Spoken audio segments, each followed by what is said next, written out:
Mohnish Pabrai manages over $900 million invested in 10 stocks in his portfolio at Pabrai Funds.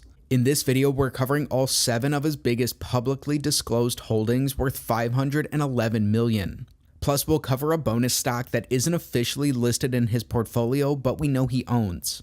The first stock on our list is Sunteck Realty. Sunteck is a Mumbai-based real estate company that designs, develops, and manages ultra-luxury and luxury residential and commercial properties. The company went public before the global financial crisis, and since then, it's up more than 300 times. Pabrai likely bought into the company in the mid-2010s. Since then, he's likely up 5 to 6 times on his initial investment. Sunteck is listed on the Bombay Stock Exchange in India, but it's worth $1 billion US.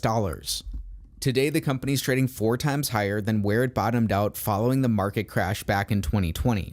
Sunteck makes up 2.9% of Pabrai's portfolio, and we know from his most recent shareholder report that he's trimmed the company by 2/3 in the last year. That's pretty good timing considering a fair value for Sunteck is around 420 Indian rupees per share. That's 180 rupees below its current stock price, which means Sunteck looks like it's overvalued. We'll see if Pabrai continues to sell his holding. Mohnish Pabrai is a highly regarded value investor who became personal friends with Charlie Munger after he bid for and won a charity auction for lunch with Warren Buffett alongside fellow value investor Guy Spier. Pabrai's portfolio is extremely concentrated and usually hidden. In fact, we can only see 4 of his holdings in the United States. Many people online think these are his only investments, but they're wrong. Pabrai has at least 4 other international holdings that are more secretive for US investors, although he's talked about them publicly in his interviews. You just have to dig. Pabrai's next stock is the first that shows up in his US listed holdings. It's Arch Resources. Arch Resources is part of Pabrai's broader basket bet on the coal industry. And here we are, heavily loaded on coal because of that tweet. Mainly he's focused on metallurgical coal, which is used in the manufacturing of steel. Arch and 2 other companies in the portfolio primarily focus on this type of coal, and there's only one thermal coal or coal used for energy later on in the video. From Arch's pandemic lows, the company is up more than 7 times. Arch Resources today is a $2.8 billion market cap company that trades $35 below its 52-week high. With increased cash flows since the pandemic, Arch has returned most of its capital to shareholders through the form of share buybacks. Right now, they have a shareholder yield of 5.84%, and this was even higher when Pabrai first bought the company. Pabrai's been trimming Arch Resources in the most recent quarter, selling 40% of his stake. Today, it makes up just over 10% of his US listed portfolio. When we look at things overall, this is more like 4.4% or even lower. While Pabrai has been selling, analysts are still targeting a price of $165, saying there's a slight upside from today's stock price. Warrior Met Coal is the next stock on our list, and it's also part of this coal basket bet. From its lows in 2020, the company is up 6 times. This is his most recent addition to his bet on coal. It's worth noting he bought first in the 4th quarter of 2023 and then turned around and sold this right away in the 1st quarter of 2024. Still, it makes up 13% of his US listed portfolio. Today, Warrior Met Coal is a $3.5 billion company that trades pretty close to the price Pabrai was likely buying at. It's just $10 below its 52-week high. Different from the other coal stocks on our list, Warrior Met has not been returning a lot of cash to shareholders. In fact, they've actually diluted shareholders in their last 12 months, and they have a negative shareholder yield overall. Warrior Met Coal's fair value, which we can see here using this tool, is just below $80 per share. The 4th stock on our list is Consol Energy. It's the 3rd coal company in a row, but this one is different. Consol Energy is primarily a thermal coal producer. They produce a very high-quality, energy-dense form of coal that's burned in coal-fired power plants to produce electricity. The company nearly went bankrupt at the end of 2020, and since then it's up more than 25 times for shareholders. Today, Consol Energy is a $2.9 billion market cap. It trades $16 below its 52-week high. This is different from the other coal companies we've looked at, and Pabrai talks about that in his latest interview. Last year, I had made an investment in a company called Consol Energy. It's a thermal coal producer. Of course, right? Consol Energy is also a leading position in David Einhorn's portfolio, and Pabrai originally copied the idea from him. David Einhorn's Consol Energy bet looks like Mohnish's IPSCO bet. And IPSCO was a company I had invested in almost 20 years ago, 2004. And I have very fond memories of IPSCO. And Consol was very similar in the sense that they forward sell a year in advance all the coal that they're going to produce with price bands that are fixed. In 2023, they've already done all these deals where that money is going to show up in 24. And so I said, okay, this is actually better than IPSCO because you know a year in advance and you can't really lose money. The second thing that they had going with IPSCO didn't have, they were going to spend all their money buying back shares. So if you're trading at 3 times, 4 times, 5 times cash flows, and someone's going to buy back all the shares. In that clip, Pabrai talked about the capital allocation from Consol. Its managers have chosen to buy back nearly 15% of their shares in the last year alone. With partly contracted revenues and cheap multiples, this can generate a ton of value for shareholders. I would love for the Consol price to stay extremely low for a very long period of time. In fact, it's not good if it goes up. They would buy shares back at high prices. In general, if you have identified a business which is undervalued and no one agrees with you and it remains undervalued, at the end of the day, that business is producing cash flows.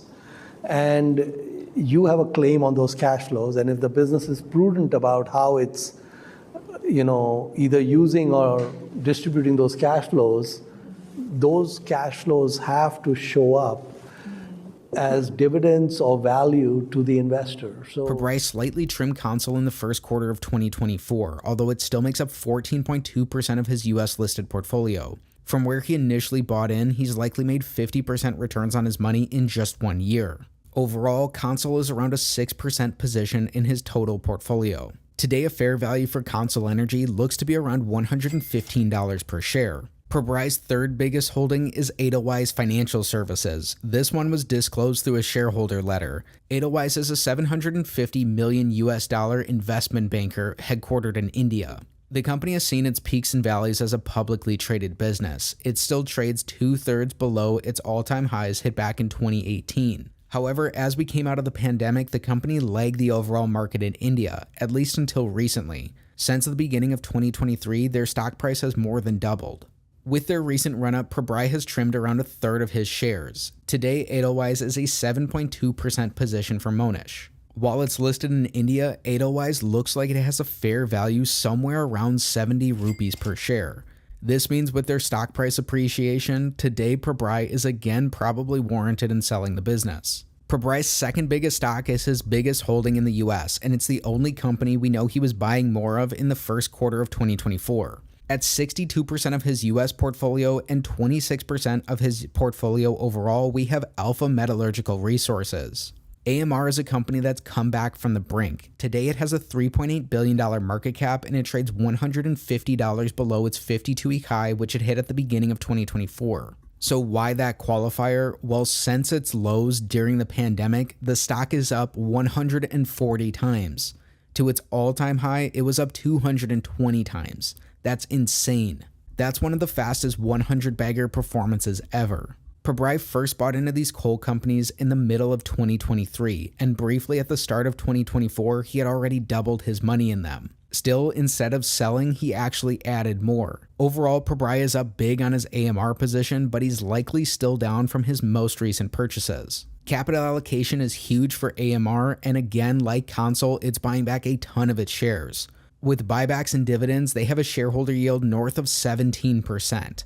Outside of AMR and Consol, there's not many stocks like this. Fundamentally, based on the numbers, it looks like a fair value for AMR is around $315 per share. That's above today's current stock price, which is likely why Pabrai was still buying, although it is way down from where they traded at the beginning of 2024. Pabrai loves his biggest holding, and he's been talking about it for nearly 2 years. If you follow him, this shouldn't be a surprise. Reysas Logistics is Pabrai's large bet in Turkey. He invested when they had a market cap of only $20 million. Today, their market cap is around $840 million. And I remember we were driving to a business he was taking me to, where he said, Mohnish, the market cap is $20 million and the liquidation value is like $800 million. So I said, fraud hai kya? In English, I told Haider, is this a fraud? He said, no, I have an investment in it, as far as I can tell. So basically, he said, there's no fraud. And he said, it's really simple. They have 12 million square feet of warehouses. They're 99% leased. You can very easily get a value on those. It's about $80 a square foot on average. So you have about $1 billion value of these warehouses, and there's 200 million of debt. And there's 800 million. And these are all leased to Amazon, IKEA, Carrefour, 99% leased, inflation index leases or dollar leases. And there's nothing there. So I went, and the father and son that run the business, I met them. I liked them. I thought they were really smart business people. And then I spent the afternoon visiting the warehouses, and they looked great. And I really couldn't find anything wrong with the company. I started buying the shares, and I was surprised. For $7 million, I got 1/3 of the company, 3%. And the second thing, what I noticed about this father-son that run this business is that they didn't just have the warehouse business. They also have the largest freight train network in Turkey. So in Turkey, the rail cars are private, and you can run freight business and so on. They have the largest truck fleet in Turkey. They have 2,000 trucks. They have a huge forklift rental business. They have a vehicle inspection business. Every car has to go through inspections every 2 years. And that's like you get sanctioned by the government and so on. So they're like 4 or 5 businesses. Each one has very favorable economics. And each one is a high quality business. And so their model is that if they don't get their money back in 2 to 3 years in dollars, they have no interest in investing. So I found that unlike a lot of entrepreneurs and business managers, the father never went to college, but he just understands that if I put $1 out, he wants to know ye dollar kitni der mein meko wapas aa raha hai. And if it's not coming back in 3 years, he's not interested. So he doesn't understand IRR. He doesn't understand return on equity. He doesn't understand any of those terms. He just understands this particular fact, which your grandfather understood. Yeah. He just understood this fact that I put money out and what comes back, and that's what matters. From his initial investment in Turkish lira, he's up more than 40 times. Pabrai has been adamant that this will be his first 100 bagger in the Pabrai Funds. Reysas is the largest warehouse operator in Turkey, and it makes up to a staggering 48% of his portfolio. He loves this company for 3 reasons. It has great assets in prime locations in Turkey. It also has great management run by a father and son duo of the people who founded the company. Thirdly, they have inflation index contracts which give them recurring revenue with large blue chip customers like Amazon internationally. And as a bonus, most of their expenses are in Turkish lira, but their revenues are coming in euros and US dollars. That gives a huge edge in inflation rampant Turkey. So when we invested in 2019, the company was worth about 700-800 million. At least it was probably worth more, but that's the amount I could figure out.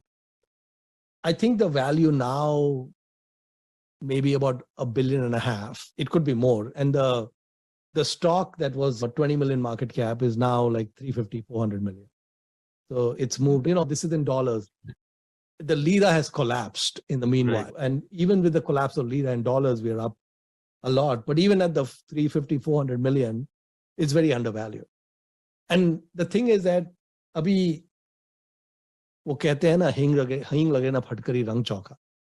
So basically, what do I have to do? Yeah. I have to be in Austin just reading whatever I want to read. Okay. Do I have control? No. Do I care about control? No. Do I want to be on the board? No. All those things mean I have to do work. My job is to just cheer them on. I go meet them once a year. I talk to them every few months. And they are very smart about how they invest. I've never seen them make a mistake. They're very creative. What I was telling you guys about the creativity, they have extreme creativity of entering new businesses, but they make it extremely tiny bets. So they'll see some opportunity. They'll actually go in where they don't have competence, put $500,000, $1 million, whatever, and they see what happens. If it works, then they just press on the accelerator and they go. And if it doesn't work, they back off and then try something else. So basically, Abhi, with this business, if it went to $1 billion market cap today, we're not selling. If it's going to $5 billion, we're not selling. Because basically, if someone is reinvesting capital 25-35% return, and this father-son duo pretty smart about doing it. I need to leave them alone for 20 years. So what difference does it make whether I'm the founder of the business or the manager of the business or a passive investor? The best position is a passive investor. कुछ काम करने की जरूरत नहीं, right? And your grandfather worked very hard. Your uncles worked very hard. Everyone worked very hard. I just not that hardworking, you know. So I think that there are, because of the auction-driven nature of markets, something like this Resas in Turkey will show up once in a lifetime. But you only need one. You don't need 10. But there are plenty of them that show up, which will give you a 10x, give you a 20x. Resas might give us 300-400. Eventually, by the time we're done, it might be several hundred times the return. And all we got to do is be a cheerleader, nothing else. And life is good. In interviews where he estimates the intrinsic value for Resas, Pabrai has told us he thinks it's north of $2 billion. When we convert that back for their Turkish listing, that's more than 122 Turkish lira per share. This is rougher for Resas, but it still looks like the company is significantly below their fair intrinsic value.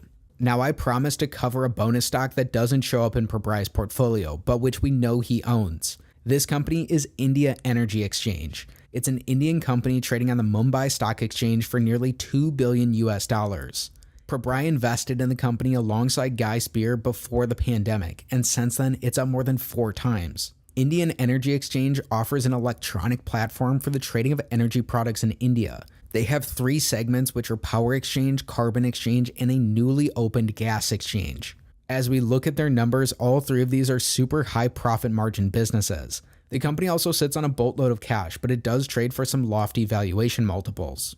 From where Pabrai first bought in, the company was up nearly 6 times at its peaks back in 2020. Since then, it's down, but it has recovered in their last 12 months. Pabrai generally tells us that his positions are around 10% of the portfolio. If we assume that's true with Indian Energy Exchange, then it very well may be the rest of his stock portfolio internationally. When we use the fair value tools for the company, it comes in at 142 rupees per share. Indian Energy Exchange may trade above its fair value, but Pabrai has publicly said that this is a very high quality company and there are few equivalents throughout the rest of the world. Similar companies have easily offered multi-bagger returns throughout their history.